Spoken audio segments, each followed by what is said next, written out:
여러분들은 뭐 할 때가 가장 행복하신가요? 저는 가만히 집에서 누워 좋아하는 TV 프로그램을 볼 때 가장 행복한 사람이랍니다. 말 그대로 요새 유행하는 소확행 아시죠? 그 소확행을 너무나 좋아하는 사람인데요. 근데 저와 너무 다른 반대의 사람을 만나게 되니 정말 지옥 같은 시간이었습니다. 청소하면서 늘 즐겨 듣던 사연 채널인데 제가 이렇게 사연을 보낼지는 몰랐네요. 조금 길어도 제 얘기를 꼭 들어주시면 감사하겠습니다. 제 소개를 간략하게 드리자면 전 프리랜서로 5년 정도 근무하고 있는 평범한 여성이랍니다.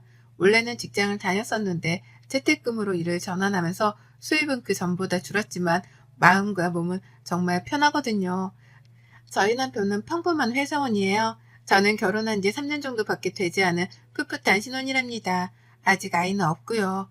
둘 다 집에서 놀기 좋아하는 집순이라 코로나 때 솔직히 나가지 못해 답답한 적이 한 번도 없었습니다. 근데 저희 집이 정말 극강의 활발함을 가지신 분이 있는데요. 바로 저희 시어머니입니다. 저희 시어머니는 모임만 20개가 넘고 교회 다니시고 평일 주말 할 거 없이 늘 집에 안 계십니다. 시아버지는 남편 군대 갔을 때 돌아가셔서 시어머니 남편네 누나 이렇게 세 식구가 있는데요. 남편네 누나 저한테는 형님이시죠. 형님은 베트남에 남편이 가 있어서 지금 가족들이 다 거기에 가 있는 상태이고요. 여기에는 어머니밖에 안 계셔서 저희 신혼집도 그래서 시댁이랑 가까운 곳으로 했어요. 저희 친정은 두 분 다 일도 하시고 같이 계시니까 걱정이 안 되는데 남편이 시어머니 혼자 계시니까 좀 걱정이 된다고 해서 근처로 신혼집을 구했습니다. 근데 어머님은 거의 집에 안 계시기 때문에 만날 수가 없어요. 그런데 전화는 또 되게 잘하세요. 전화하셔서 매일 하시는 말이 다 초딩 같은 말씀이세요. 어떤 친구분 흉을 보시는데 제가 봐도 저희 어머님이 잘못했는데 자꾸만 자기가 무슨 잘못을 해서 그 옆에 내가 그러는지 모르겠다만 100번을 말씀하세요. 그리고 저희가 어머니께 소정이지만 용돈을 매번 드리거든요. 근데 그 용돈으로 어머니 매출에 비하면 정말 아무것도 아니에요. 그래서 도대체 무슨 돈으로 놀러 다니시는지 가끔 남편한테 물어보면 시아버지 돌아가시고 나서 그래도 꽤 많은 재산이 있어 그걸로 쓰시는 것 같더라고요.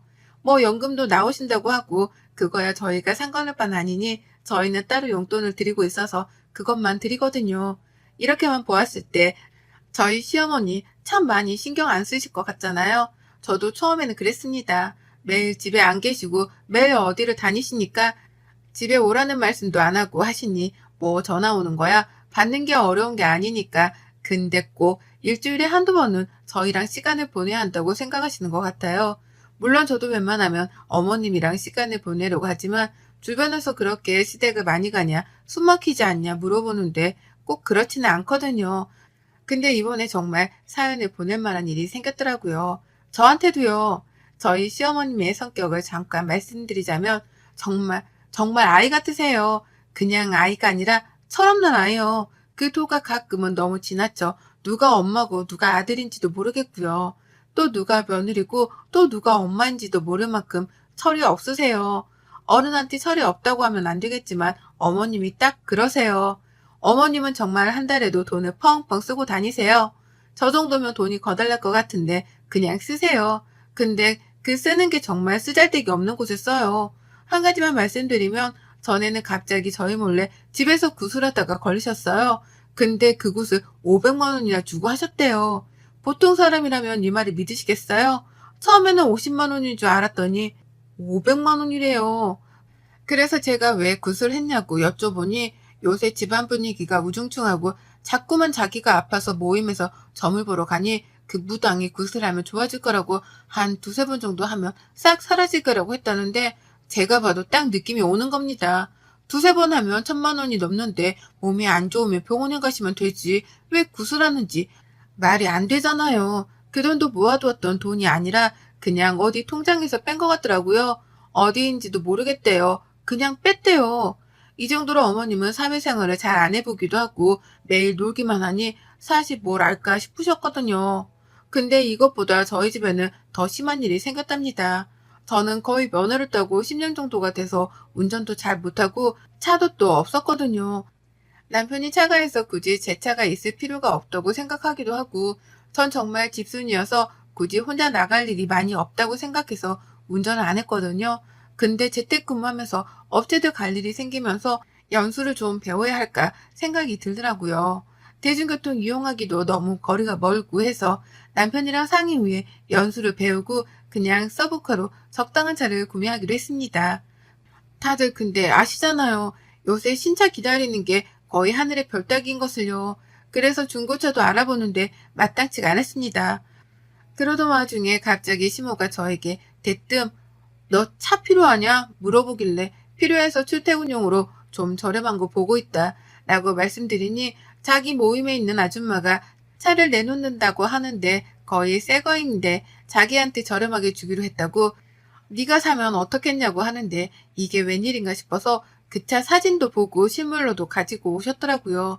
정말 거의 새 차 느낌이고 가격도 너무 저렴해 안 살 수가 없는 가격이었어요. 당장 사겠다고 말하고 현금으로 중고차를 구매했습니다. 소개시켜주신 어머니께도 감사해서 제가 백화점 가서 옷 한 벌 사드렸거든요. 근데 이때부터였을까요? 자꾸만 어머님이 어디 가려고 하는데 거기 좀 데려다 달라고 이야기를 하시는 거예요.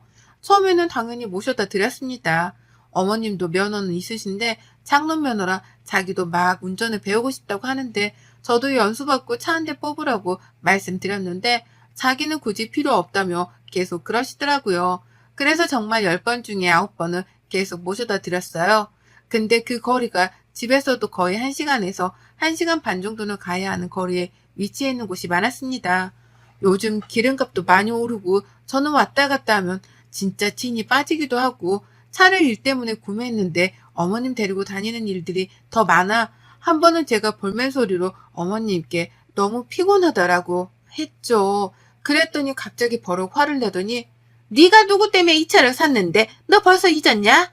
하시면서요. 그렇게 소리를 지르는 걸 많이 못 봐서 저도 좀 당황하긴 했지만 서운하시나 보다 하고 그 뒤로도 어머님을 계속 모셔다 드렸어요. 한 번, 두 번, 세 번, 네 번. 횟수는 점점 올라가고 이제는 아예 저보고 대놓고 장거리 운전 좀 내일 해야겠다면서 문자로 보내세요. 제가 업체 가야 할 일이 있어서 어렵다고 하면 기다리겠다고 말씀하시니 자기는 저녁에 가도 상관없다면서 그러는데 거절을 해도 계속 저러는데 운전도 아직 미숙해서 한번 운전하고 나면 진짜 기진맥진했습니다. 그래서 이번에는 제가 아직 그런 장거리에 익숙하지가 않다. 이번에는 제가 택시비 드릴 테니 택시 타고 가셔라 그러면서 그게 더 안전할 것 같다라고 했죠. 그러다 어머님이 저보고 문자로 딱 그럼 30만 원만 붙여라 라고 하더라고요. 아니 30만 원이 누구네 개 이름도 아닌데 저렇게 하니 처음에는 기분이 많이 나빴습니다. 돈을 드린다고 제가 먼저 말씀드렸으니 우선은 붙여드리고 남편한테 그날 저녁 이런 얘기를 했더니 엄마가 혼자 가는 게 좀 그래서 그런 것 같다.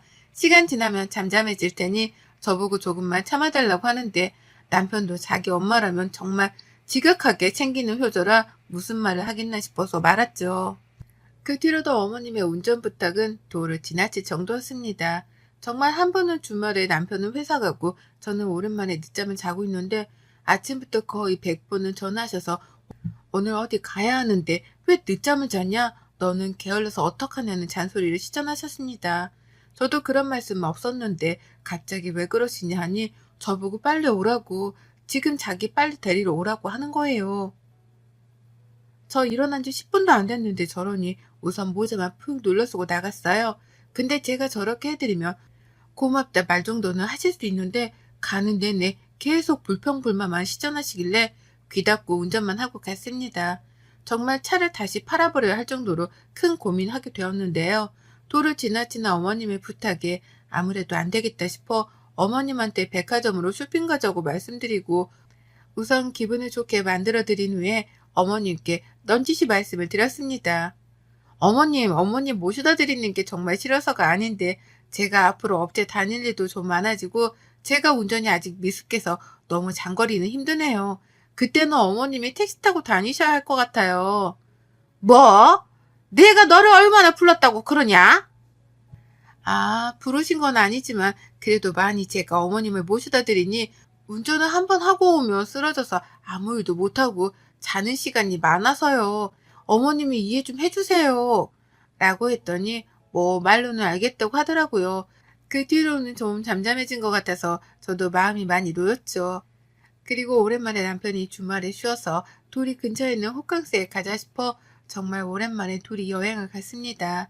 가까운 곳이라 짐을 간단하게 싸서 가서 영화도 보고 수영도 하고 저녁에는 와인도 마시고 오랜만에 둘이 보내니 참 좋았습니다. 역시 이런 게 결혼의 행복이다. 이러고 있을 때쯤 제가 씻고 나왔는데 모르는 번호로 전화가 10통이나 와 있는 거예요. 일 안 할 때는 업무 톡 받기 싫어서 무음으로 해놨는데 10통이나 와 있어서 뭐지 싶어서 전화를 받았습니다. 누구세요? 전화를 많이 하셨길래요. 정수지 씨 맞으시죠? 여기 경찰서입니다. 네? 경찰서요? 경찰서에서 왜? 처음에는 그 전화를 받고 저는 보이스피싱인 줄 알았어요. 그래서 끊으려는데 갑자기 경찰관께서 저보고 김옥순 씨 아시죠? 네, 저희 어머님이신데 왜 그러세요? 어머님 무슨 일 있으세요?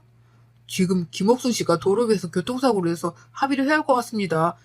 근데 그 차가 정수지 씨 명의로 되어 있다고 하고 어머님이 면허는 있으신데 제가 보기엔 운전 미숙으로밖에 안 보여서 와보셔야 할 것 같습니다. 그 이야기를 듣는데 정말 머릿속이 새하얘지더라고요. 분명히 제 차는 집에 있고 한데 어머님이 왜 제 차를 가지고 나갔을까? 어떻게 가지고 나갔을까 싶기도 해서 남편한테 이 사실을 당장 알렸죠. 근데 남편은 어머님이 갑자기 아까 우리 집에 뭐 반찬을 가져다 두러 오신다면서 집 비밀번호를 알려달라고 했대요. 엄마가 뭔 반찬을 했냐 하니 자기도 모임 사람들이 가져다 줬는데 너무 맛있어서 너희도 가져다 주려고 하니 너네 여행 가니까 자기가 냉장고에 두고 간다고 하길래 집 비밀번호를 알려드렸다고 합니다. 남편도 그 얘기를 듣자마자 같이 호텔에서 나와 해당 경찰서로 갔습니다. 갔더니 어머님은 어떤 분이랑 싸우고 있고 경찰들은 말리고 있어. 도대체 어떻게 된 일이냐고 남편이 버럭 화를 냈죠. 어떻게 이 사람 차를 타고 나갔냐니까 어머님 하시는 말이 참 아직도 기억에 남네요. 얘가 내가 정말 싸게 좋은 차 싸게 해줬더니 내가 몇 번 태워달라 하니까 그게 귀찮다고 하잖아. 근데 난 어디 갈 데가 있고 니네는 마침 여행 갔다길래 얘 차 좀 내가 타봤어. 뭐 도둑질한 것도 아니고 내가 뭐 죽을 죄를 쳤니? 라면서 뻔뻔하게 오히려 나오니까 할 말이 없더라고요. 차 상태를 사진으로 보니 제 차는 벌써 폐차 수준으로 찌그러져 있고 상대방 차는 다행히도 SUV라 손상도가 크긴 하지만 제 차만큼은 아닌데 사람이 다쳐 병원으로 가야겠다고 하는 겁니다. 블랙박스도 확인하는데 이건 초보인 제가 봐도 어머님 잘못이 100%인 것 같은데 자꾸만 우기니까 경찰관이 도로 통제 때문에 우선 모시고 왔다고 말씀하더라고요. 남편은 쪽팔린지 고개만 푹 숙이고 있고 어머님은 자기가 뭘 잘못했느냐면서 계속 소리 고래고래 지르고 있어서 제가 큰 소리로 그러면 안 되지만 어머님 제발 좀 그만하세요. 지금 여기 어머님만 있는 거 아니잖아요. 라고 했습니다. 그리고 도대체 어떻게 이런 일을 벌이셨냐고 물어보니 어머님의 진술서에 참 솔직하게 적으셨더라고요. 어머님은 저희가 여행 가는 걸 알고 남편한테 비밀번호를 물어 저희 집으로 들어오셨고 제 차키를 집어 차를 찾아서 도로로 나가는 순간 신호를 보고 가지 않다가 옆에서 오는 차와 부딪혔더라고요. 이건 근데 정말 도둑질이잖아요. 남의 차를 허락도 없이 타고 나가셨다는 게 몰래 쓰고 다시 가져다 놓으면 아무 일도 없다고 생각하셔서 그랬대요.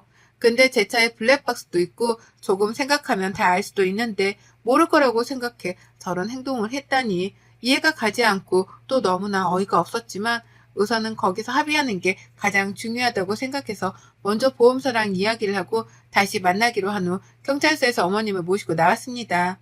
남편은 도대체 무슨 생각으로 그랬냐고 난리치고 어머님은 내가 무슨 잘못을 했냐 그러고 그 뒤로도 저희 집은 전쟁 아닌 전쟁을 치르게 되었습니다.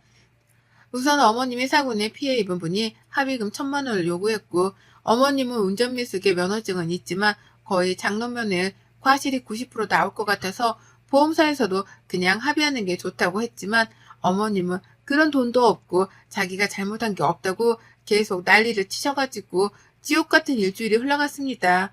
저한테 사과 한마디 안 하시는 어머님을 보고 저는 있던 전까지 떨어져 버린 상황이고 남편 또한 엄마의 행동에 너무 화가 나 아무 말도 못하더라고요. 그러다 문득 도저히 어머님의 저런 엽기적인 행동을 볼 수 없었던 저는 시댁으로 넘어가서 이야기를 드렸습니다. 어머님, 저 2번 말 안 해요. 저희 합의금 내드릴 돈 없고요. 어머님이 잘못 안 하셨다고 하셨으니 변호사 선임하셔서 소송하세요. 근데 그건 아셔야 돼요. 변호사 선임 비용만 해도 700에서 1000만 원이 들어요. 물론 이것보다 더 저렴한 곳도 있겠지만 그래도 어머님 과실이 조금이라도 덜 없어지게 하려면 당연히 대형 로펌, 잘하는 로펌에서 하셔야겠죠? 로펌은 아시죠? 어머님은 잘하는 똑똑 박사이시니까 저 더 이상 말하지 않을게요. 저희는 합의금 내드릴 돈 없고 어머님 잘못 인정하지 않으시면 더 이상 마세요. 내가 잘못이 없다는데 왜 자꾸 나한테 몰아가냐고. 그러니까 변호사 선임하시라니깐요. 근데 저희는 지켜드릴 수 없다고요. 왜 자식된 도리로 지켜드려야 해요? 어머님, 제 차 몰래 가져가서 타고 그것도 모자라 제 차로 사고까지 내서 지금 폐차 수준이라고요. 근데 저한테 미안하단 말 한마디 하셨어요? 제가 어머님 제 차 몰래 끌고 나간 것도 신고해서 소송 한번 걸어볼까요? 그것까지 안 하는 걸 지금 감사하게 생각하세요. 자식 부끄러운 줄 아시고요. 라고 말하니 그때 갑자기 어머님 얼굴이 울그락불그락 하면서 저희 보고 그만 가라 하고 방으로 들어가시더라고요. 집에 오면서도 남편도 저도 아무 말은 안 했지만 아마 남편은 자기 엄마한테 그런 게 마음이 좋지만은 않았겠죠.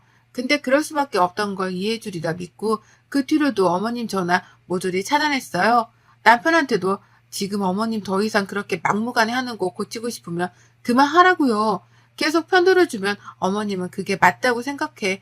지금은 이런 사고지만 다음번에 정말 사람 칠 수도 있다고 그렇게 되고 싶냐고 하니 자기도 차단한다고 하더라고요. 그 이후 한 3일 정도 차단하고 전화를 안 받으니 집으로 찾아오길래 문도 안 열고 스피커폰으로 말했어요. 돌아가시라고요. 그랬더니 막 앉아서 아이같이 우는데 그래도 저 안 열어줬어요. 1시간을 그렇게 앉아서 기다리길래 남편 보고 모시고 들어오라 했습니다. 팔짱 끼고 말했어요. 왜요? 왜 자꾸 찾아오세요?